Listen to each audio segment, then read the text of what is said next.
భారత విద్యార్థి federation SFI Siddipet జిల్లా 6వ మహాసభలు ఫిబ్రవరి 21, 22 రోజున సిద్దిపేట పట్టణంలో జరుగుతూ ఉన్నాయి. భారత విద్యార్థి ఫెడరేషన్ ఎస్ఎఫ్ఐ దేశవ్యాప్తంగా, రాష్ట్ర వ్యాప్తంగా విద్యార్థుల యొక్క సంక్షేమం కోసం, విద్యార్థుల యొక్క సమస్యలపైన అలుపెరగని పోరాటాలు చేసుకునే ఆంగ్లీయ మహాసభలు కానీ, రాష్ట్ర మహాసభలు కానీ జరుగుతున్న నేపథ్యంలో సిద్దిపేట జిల్లాలో ఈ 6వ మహాసభ జరుపుతా ఉన్నాం.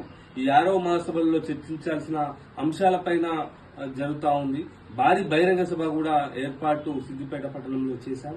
అనేక మంది విద్యార్థుల యొక్క సమస్యల పట్ల ఎస్ఎఫ్ఐ విద్యార్థి సంఘం అనేక పోరాటాలు నిర్వహించింది. గత సంవత్సరం నుంచి ఈ సంవత్సరం వరకు జరిగిన పోరాటాలు గాని, లేకుంటే సంక్షేమ హాస్టల్లో నెలకొన్న సమస్యలపైన సైకిల్ యాత్రలు గాని, అలాగే కేజీబీలలో నెలకొన్న సమస్యలు, విద్యార్థులు ఎదుర్కొంటున్న సమస్యలపైన పోరాటం గాని, అట్లాగే కేజీ నుంచి పీజీ వరకు విద్యార్థులు ఎదుర్కొన్న సమస్యల పట్ల ఈ మహాసభలో చర్చించే అవకాశాలు ఉన్నాయి. కాబట్టి ఈ మహాసభ జయప్రదాలని చెప్పి కోరుకుంటూ దాసరి ప్రసాద్ ఎస్ఎఫ్ఐ సిద్దిపేట జిల్లా